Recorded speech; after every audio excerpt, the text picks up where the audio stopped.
Hi viewers, welcome to our channel. ప్రస్తుతం మనతో పాటు టీడీపీ స్పోక్స్ పర్సన్ సూర్యదేవ లత గారు ఉన్నారు. వారితో ఒకసారి మాట్లాడదాం. మేడం నమస్కారం. మేడం నమస్తే. మేడం ఏపీలో అధికారం మారగానే ఇప్పుడు సచివాలయంలో సోదాలు నిర్వహిస్తున్నారు, అధికారులందరూ కూడా అప్రమత్తమయ్యారు అనే వార్తలు మనం చూస్తున్నాం. అంటే డేటా మిస్సింగ్ ఎటువంటివి కూడా సంభవించకుండా అని అంటున్నారు. అసలు ఎందుకు అంటారు మేడం? అంటే మనం డేటాని మిస్ చేస్తారనేది గతంలో కూడా అనుకున్న విషయమే. ఎందుకంటే అక్కడికి కంటైనర్ వెళ్ళటమే కానివ్వండి, అవన్నీ చూసాం. ఏం తీసుకెళ్తున్నారు, ఎందుకు వచ్చింది, అక్కడ వరకు కంటైనర్ ఎందుకు వచ్చింది అనేది అందరికీ అప్పుడే డౌట్ వచ్చింది. సో మళ్ళీ కొన్ని ఫైల్స్ని తగలబెట్టడం కూడా చూసాం. సో ఆ వీడియోస్ కూడా బయట రావడం జరిగింది.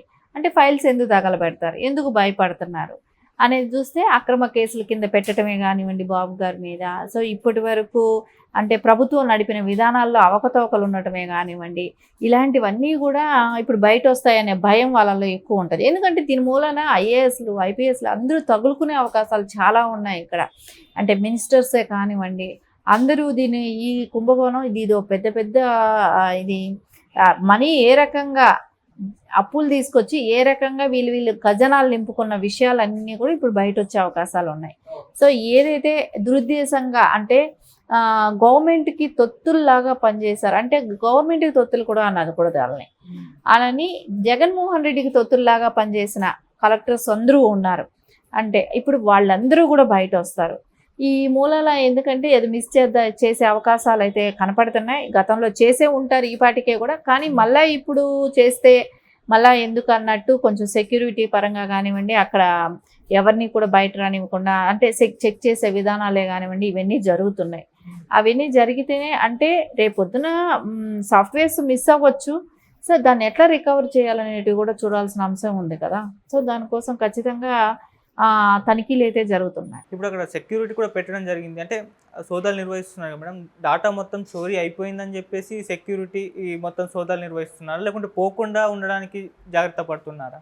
అంటే ఇంకా పోకుండా ఉండటానికే కదా.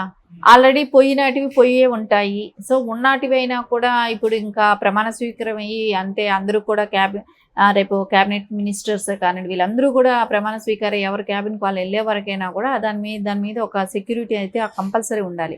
బాబు గారు కూడా ఛాంబర్కి వెళ్ళే వరకైతే కంపల్సరీ ఉండాలి ప్రమాణ స్వీకారమే. అందుకని ఖచ్చితంగా ఆ సెక్యూరిటీ అనేది మెయిన్ ఇంపార్టెంట్. ఏవి కూడా బయట రాకుండా ఉండాల్సిన అంశం కాబట్టి ఇప్పుడు అక్కడ నిఘా వర్గాలు ఉండటమే కానీ ఆ సెక్యూరిటీ ఉండటం కానివ్వండి కరెక్ట్ టైం అనమాట ఇది. సో ఈ టైంలో ఏవి మిస్ కానివ్వకుండా అయితే చూసుకోవాల్సిన అవసరం అయితే ఉంది కదా.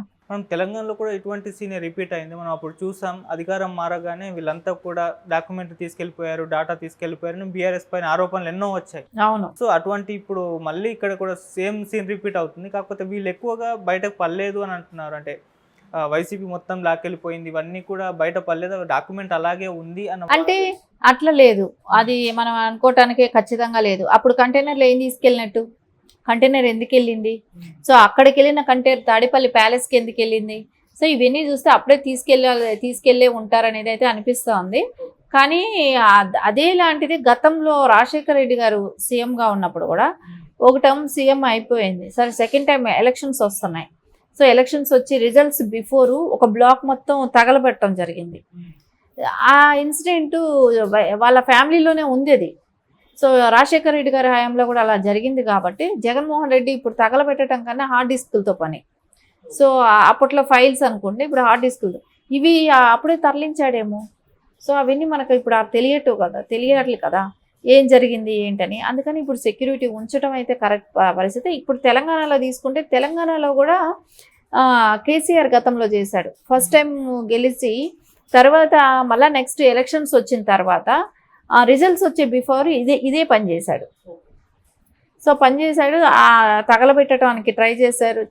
వాళ్ళు కూడా ఒక బ్లాక్ తగలబడింది అనేది మాట్లాడటం జరిగింది.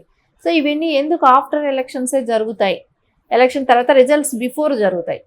అంటే దాని అర్థం ఏంటంటే వీళ్ళు ఇలాంటి ఫైల్స్ అన్నీ కూడా తగలబెట్టేసేయాలని ఒక ప్రయత్నం చేస్తున్నారు. సో ఇవన్నిటికీ కారణం ఏంటంటే వీళ్ళు చేసిన అవకతవకలు బయటపడకూడదు. సో దాని మూలాన మళ్ళీ రేపు మనం తగులుకుంటామేమో, మనకు ప్రాబ్లం ఎందుకనే ఆలోచనతో అంటే కాపీ టు కాపీ ఎప్పుడూ చేస్తున్నాడు జగన్మోహన్ రెడ్డి. కేసీఆర్ని అయితే పక్కాగా కాపీ చేస్తా ప్రతి విషయంలో కూడా అదే జరుగుతూ ఉంది కదా. ఎలక్షన్స్ బిఫోర్ ఆయన తీసుకున్న నిర్ణయాలే కానివ్వండి, డెసిషన్సే కానివ్వండి, ఇవన్నీ అదే జరుగుతున్నాయి. సో ఖచ్చితంగా ఆయన్ని చూసి అవి మిస్ప్లేస్ చేయాల్సినంత వరకు చేసే ఉంటాడు ఈ పాటికే అనిపిస్తుంది. కాకపోతే ఇక ఉండేటివైనా కేర్ఫుల్గా చూసుకోవాల్సిన అవసరం ఉంది కాబట్టి సెక్యూరిటీ పెట్టడం జరిగింది. దానిలో మిస్ అయినటివి ఏమైనా ఉంటే దానికి సంబంధించిన అధికారులు ఉంటారు కాబట్టి వాళ్ళ ద్వారా విచారణ చేసి అవి ఎక్కడున్నాయి ఏంటి తెప్పించడమైనా జరగాలి, లేకుంటే వాళ్ళే అయినా బయట పెట్టడం జరగాలి. అంటే రిజల్ట్స్ ముందర వీటన్నిటిని దాచిపెట్టేస్తే రిజల్ట్స్ తర్వాత అనుకూలంగా వస్తే మళ్ళీ తేవచ్చు, లేదు వ్యతిరేకంగా వస్తే వీటన్నిటిని మొత్తం నాశనం చేయొచ్చు అన్న ఒక ప్లాన్ అనుకోవచ్చా మేడం? ఖచ్చితంగా అవే జరుగుతుంది కదా. వీళ్ళే అధికారంలోకి వస్తే అవి అప్పుడు బయట తెచ్చుకుంటారు.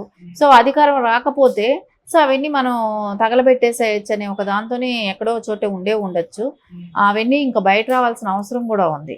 సో అది ఆ సెక్షన్కి సంబంధించిన అధికారుల్ని విచారించాల్సిన అవసరం కూడా ఉంది కదా. ఏదైనా మిస్ప్లేస్ అయి ఉంటే అవి తెప్పించడానికే కానివ్వండి, అవన్నీ ఆ సెక్షన్కి సంబంధించిన అధికారులను అయితే విచారించాలి. దాని మీద అసలు మిస్ప్లేస్ వాంటెడ్లీ చేశారా, లేకుంటే ఎవరి మీద ఒత్తిడితో మీద చేశారా, దాన్ని తీసుకెళ్లిన వ్యక్తులు ఎవరు ప్రోద్బలంతో ఇక్కడ నుంచి తరలించాల్సి వచ్చిందనే కానివ్వండి, ఇవన్నీ కూడా రికార్డుగా కావాలి. కాబట్టి ఎవరైతే దానికి సంబంధించిన అధికారులు ఉన్నారో వాళ్ళందరినీ కూడా అడగాల్సిన అవసరం ఉంది. మరి మీరు జస్ట్ ఇది భద్రతా కొరకు అనుకోవచ్చా, లేదంటే చంద్రబాబు నాయుడు గారు ఇప్పుడే వేట మొదలు పెట్టేస్తారు అని అనుకోవచ్చా? తప్పు చేసినాడు ఎవరైనా శిక్ష అనుభవించాల్సిందే కదా. వేట మొదలు పెట్టడం అనగటం కాదు, పరిపాలన స్టార్ట్ చేశారు అనాలి. సో పరిపాలనకి సంబంధించిన వాటి గురించి వర్క్ స్టార్ట్ అయిందని అనుకోవాలి.